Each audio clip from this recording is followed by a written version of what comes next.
These are the bombings on the Russian port of Ust-Luga in the Baltic Sea. And the Ukrainians who struck there, very far from their border, you know. When we see these images after what already happened in Novorossiysk in the Black Sea, we see how much this war is taking on a European dimension. Of course. So first, we're right next to St. Petersburg. It had been attacked countless times, and each time the Russians put back more and more intense air defenses. The terminal, every time the Russians manage to get it back into working order, it ends up being hit again. So sometimes it's directly the facilities, sometimes it's the pumps, sometimes it's the tanks themselves, so it creates a lot of smoke. And I remind you that back when there was the St. Petersburg Economic Forum with Vladimir Putin present, they attacked despite the enhanced protective bubble. So actually in the end, the Ukrainians almost have all the options to choose from. And Ust-Luga today, it's almost become easy. The farthest strikes are 1,850 kilometers for the warehouses and refineries, and it's 2,500 kilometers for a factory. Today, Ukrainians can almost freely operate on Russian territory. Michel Yakovlev, it's very impressive. It's like all along the former Iron Curtain, there's fighting, meaning all the way in the south, by the Black Sea, and all the way in the north, here, we're in the far north of Europe. It feels like the Ukrainians and Russians are spreading the war everywhere now. Absolutely. And Ust-Luga, of course, as Xavier Titelman said, it's not the first time it's been attacked. Basically, Russia's entire European interior is within reach of Ukrainian weapons, and they're proving it, as well as targets in Siberia. So the Russian population has been discovering for a few months now that the special operation is indeed very special, yes. And it's hitting their own interests. There were some impressive images last week of smoke visible from Moscow. The Russians may impose fierce censorship to prevent these images from spreading among the population, but still they get through. Admiral Vendier, yes, a French admiral within NATO, said on this same show, be careful, you should never think that the front is only the Ukrainian front. It's the front of all of Europe. And here we have an illustration of that, meaning we're actually fighting from the south to the north of Europe. So the Ukrainians are defending themselves throughout Russian territory, doing anything to weaken the Russians. But what Admiral Vandy was saying is also that the Russians represent a threat, not just against Ukraine, but also against nearby countries, meaning European countries, which are also being targeted because tensions are rising in the area. At least 5 dead during the night from Thursday to Friday. The death toll is rising. There was also shelling in the Sumy region in Smila. And civilian casualties in general are increasing. There is a very striking figure from the UN. Between January and June, there were 9,400 victims, 1,400 civilians killed and 8,000 injured. It's starting to become a war where, as we know, there are many soldiers killed on both sides, but the number of civilian casualties is also becoming very significant. So what's dramatic is that we're going back to the numbers. It's the worst record, since July 2026, since April 2022. It's been 4 years since there have been so many civilians killed in this war, unfortunately. And once again, it's because we are not able to support Ukraine at the level that is necessary. So how are they striking? They're using ballistic missiles, as we've said. They're striking with cruise missiles in areas that are poorly protected because they're in the countryside.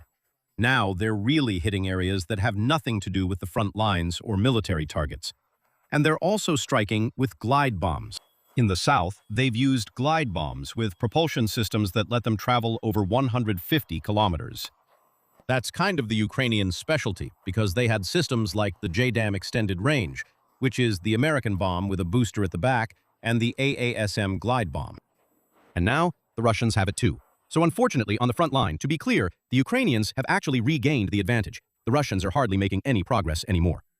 Only 68 kilometers captured in a quarter is ridiculous. Meanwhile, both sides are hurting each other behind the lines. Michel Yakovlev, can either of the belligerents win then? At the moment, no. There's no military victory possible. According to the current parameters and those foreseeable in the medium term, whether in human resources, economics, equipment, or strategy. There is no military solution, neither for one side nor the other. The solution, the only way, is discouragement. It's a kind of military solution, basically. When everyone understands that there will be no way out, it pushes people to negotiate. The problem is that Putin is not at all ready to negotiate because he's dug himself into a hole and he keeps digging. And he has no intention of getting out of it for now. He keeps digging. It's a bit like Trump with his war with Iran. He doesn't know how to get out of it. There is still a major civilian casualty issue that Xavier Titelman was mentioning. The increasing number of glide bombs dropped from planes. We could help the Ukrainians fight Russian aircraft more effectively. We have long-range missiles.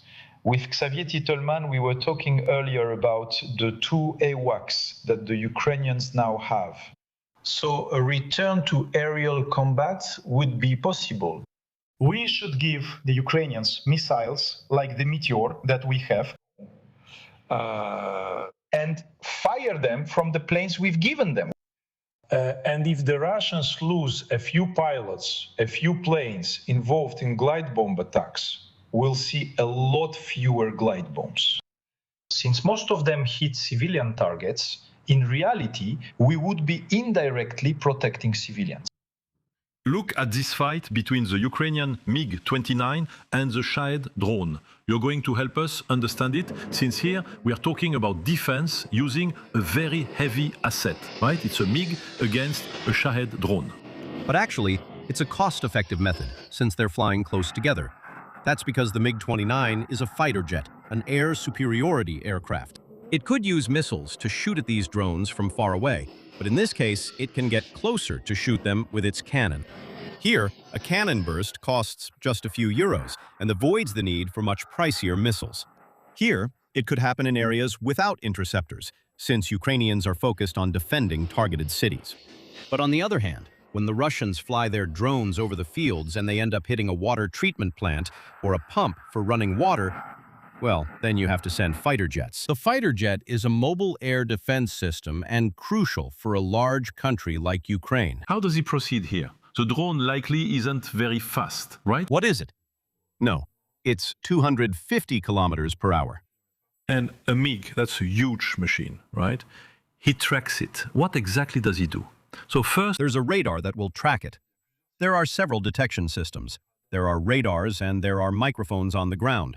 And these networks of microphones allow tracking even when there is no radar. So they'll have a trajectory, and they'll give a heading, a direction to the fighter jet, telling him, it's in this direction, you go at this speed. And after a while, when he gets close enough, he'll lock onto it with the radar. So the plane itself will detect its target. And indeed, it goes much faster. He'll go faster, switch to the cannon during his approach, and line up on it. That's it. he's being strafed. And then strafe it. With one difficulty. If they stay behind, there's a risk of shrapnel being ingested by the engines. And we know that there were 2 F-16s that were destroyed because they ingested debris from a Shahed that had just been destroyed. And what the pilots have to do is fire while turning. And when they're in the turn, that's when they don't ingest those debris. That's why the Mirage 2000 is valued. It's more maneuverable at low speeds, and its air intakes shield it from debris. Review this image. Sometimes there is a temporary fix, like the drone with a pole. That's the pole vaulter. So here we're in the situation where you brought us this image. You explained it because it's very impressive to see that sometimes there are very sophisticated systems and sometimes, well, it's really Mr. Handyman, you know. Well, actually, these methods for taking down enemy drones are used mostly against observation drones, but also kamikaze drones. Well, either we send other interceptors with some kind of shotguns on them, but that's a bit more complicated. Or they have a pole, and under this pole there's a cable, and this cable will simply get tangled in the propellers of the opposing drone. And the big advantage is that for a certain number of drones, they'll be able to recover them. That means that observation drones in particular, well, they'll steal the observation drone from the other side. If there are explosives, they'll shoot it down to make it land elsewhere. To clarify, another drone is holding the pole there. We're inside the drone, and the head of its camera is a sort of pole with a cable underneath that will get tangled in the Russian drone's propellers. That way, he gets the drones he lacks for free. Ukraine's resources are very significant, and Russia's resources are more conventional, especially the missiles. In fact, it's Ukraine itself that says so. The Russian army is currently capable of firing a salvo of 77 ballistic missiles simultaneously, and plans to increase this number to 200, according to the officer who leads the Ukrainian drone forces. What would be the advantage if the Russians actually attempt a large-scale simultaneous attack with 200 ballistic missiles at once? Well, it's a matter of saturation. Provided that the Ukrainians get a certain number of missiles for the interceptors they have, they could start intercepting missiles again. But let's imagine you have 6 launchers. Each launcher will hold 8 missiles. So at most, you can only intercept a limited number of missiles coming at you. If Russians launch 30 missiles tomorrow and Ukrainians have 30 interceptors, there's no issue. But if they're able to launch 200 missiles at the same time, a ballistic missile, you have to understand that this is really, it's technology from the 1960s. It's not very complicated. It's hard to intercept. It's not hard to produce in large quantities. And so, the Ukrainians will find themselves overwhelmed by 200 ballistic missiles at the same time. And even if they manage to intercept 60 by the time they reload, well, there will still be about 100 that get through. That, of course, will cause disasters. That's why it's absolutely necessary for the Ukrainians to be better supported by us. Or else, we should allow them to produce interceptors locally, especially like what we've done with the French Aster 30, which has shown good results in this field. And if, by chance, Trump opened his eyes and agreed to allow the Ukrainians to produce Patriot systems locally, well, that would also be another solution. The problem is that the American manufacturers were afraid, and it's official now. They were afraid that the Ukrainians would improve it, make it cheaper, and be able to produce it in larger quantities. Raytheon and Lockheed Martin asked Trump to withdraw authorization from the Ukrainians because they feared their capabilities would be stolen. Fighter jets involved in NATO's air defense mission shot down a drone that entered the airspace of Latvia, a member of NATO and the European Union. The aircraft's origin is undisclosed, and an investigation is ongoing. These are serious incursions. Just months ago, people said Fraton might do the same, and now it's becoming more systematic. Xavier Titelman. So there is an accumulation. There have been more than 50 violations of our airspace by missiles and drones since the beginning. Obviously, the most notable case was when the Russians sent more than 20 drones at the same time over Poland. This attack was confirmed by a NATO general who came to the NATO Parliamentary Assembly and confirmed that the coordinates entered into the drone system were indeed meant to go to Poland. It wasn't a mistake. These weren't drones that got lost. Romania last month shot down 3 drones and missiles in a few days. So in the end, it's happening repeatedly. I remind you about Lithuania, where an armed Russian drone with explosives crashed on a military base. So in the end, the Russians keep pushing further and further. Here, we don't know if it was a Ukrainian drone that was diverted or if it was a Russian drone. But in any case, our reaction is too weak. And finally, we've given ourselves permission to shoot them down, since there was a well-known case before. For 17 minutes, a Romanian F-16 had followed a Russian drone until it returned to Ukraine to kill civilians. At that time, we were asking ourselves the question. Now we shoot down everything that passes by. If the Russians keep escalating, and the general is right, we're just enduring it. All we're allowing ourselves to do is intercept missiles. It's unbelievable. Obviously, every time they test us, we have to scramble. They carry out an attack. They attempt an attack in Leipzig. Very well, the Germans should give 50 cruise missiles to the Russians. They carry out the kind of attacks we've seen, for example, in Italy and Bulgaria, where they blow up depots, warehouses, and factories. Well, then we give 100,000 shells to Ukraine. And with that, we stop the Russian escalation by helping the Ukrainians. The mobilization, the possibility of a much larger mobilization in Russia, this is information provided by the Ukrainian intelligence services. But it is also corroborated by quite a few sources in Russia about the fact that Russia is preparing for a major mobilization right after the legislative elections, that is just after September. We are talking about 300,000 to 500,000 new recruits who would be deployed to the Ukrainian front, but possibly also further north. Later in the show, we'll see some striking satellite images showing the scale of the military encampments being prepared along the Finnish border and along the Baltic states. What difference would it make for the Russians to have 500,000 men all along the NATO border? Well, First of all, the main point is that they need to make up for their losses. The Russians can no longer recruit enough men to compensate for the losses they've suffered on the Ukrainian front. Let's remember, that's still 1.5 million losses since the start of the war. No one is volunteering anymore. So in the end, if they need 300,000 or 400,000 men next year just to keep failing to conquer Ukraine because they can't do it, well, they have to recruit all those people. If they reach 500,000 or 800,000, they can't arm them immediately, but it helps them prepare for the future. Prepare for the future to do what? To make that familiar threat hang over European countries. They're getting ready. there is a fear of war in this region. It was very striking earlier, Michel Yakovlev here on this set. It was Vincent Rousset who mentioned the numbers. 1 million young Russians left at the very beginning of the war. 1 million. That's huge. There are 600,000 Ukrainians of fighting age outside Ukraine who clearly don't want to return either. So in reality, in this region of Europe, I don't know if we can keep the map up, but Finland is preparing on an extreme scale. You know, there are constant preparations. In all the Baltic countries, there's really a war preparation atmosphere. Poland too, that's where they are. Geography matters a lot. While the Spanish or the Portuguese are quite indifferent to this kind of topic, in this part of the world, they see war right in front of them. Yes, so about the mobilization. There's a real side to it and a side that's just posturing. First of all, every year in October, there's the mobilization. It's the class of 2026 that's called up for service. So actually, when Putin talks about massive mobilization and so on, what it means is that the class will be called up, and there will be far fewer exemptions than before. And so they're going to target people, and in particular, we think they're going to target all the regions already basically all the poor people of the Republic. And as usual, they're going to spare St. Petersburg and Moscow.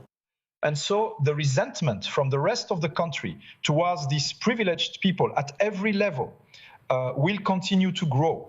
And finally, to mobilize people and send them to Ukraine, a declaration of war is needed.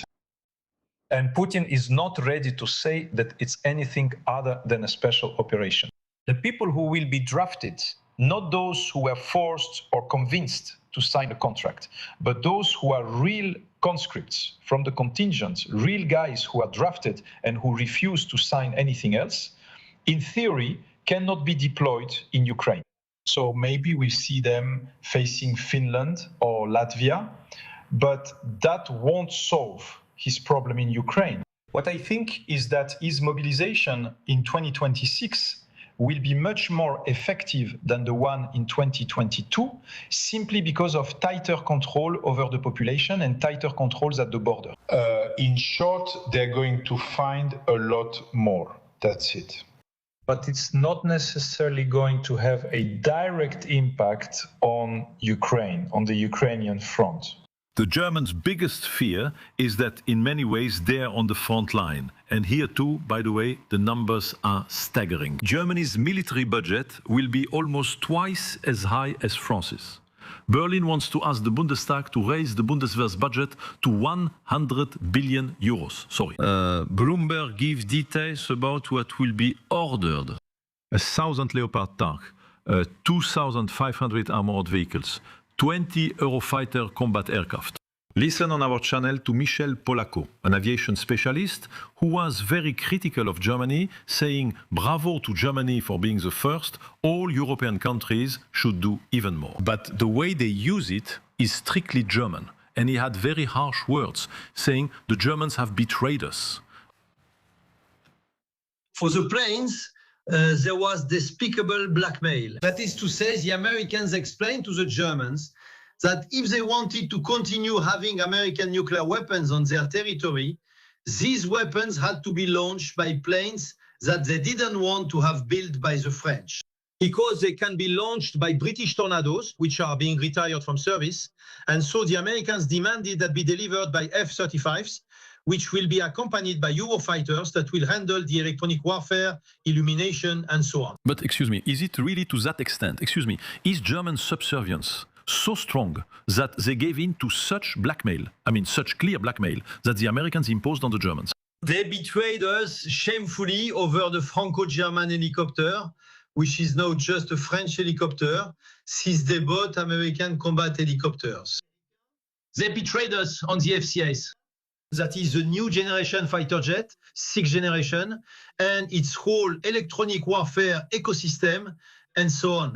Because they completely dropped us to work with other nations, maybe even Japan, which would be quite amusing or interesting. Xavier Titelman, do you agree with calling it betrayal? I'll go even further. There are plenty of other examples. The Airbus maritime patrol planes. Well, in the end, the Germans bought Boeing aircraft. So there are plenty of other examples. Systematically, whenever there's a chance to form a partnership, the Germans tend to look for partnerships without France. In the field of air defense, we have interception systems, including systems to intercept missiles. Who do the Germans turn to? They rely on Israel and the United States, seeking cruise missiles and long-term solutions from the US. We have equipment that could fit the bill and could be produced in large quantities, yet they still refuse to work with us. Regarding tanks, they were strong, present at the right time, and made their own, so there was no issue. However, in many other areas, they undermine Europe's independence.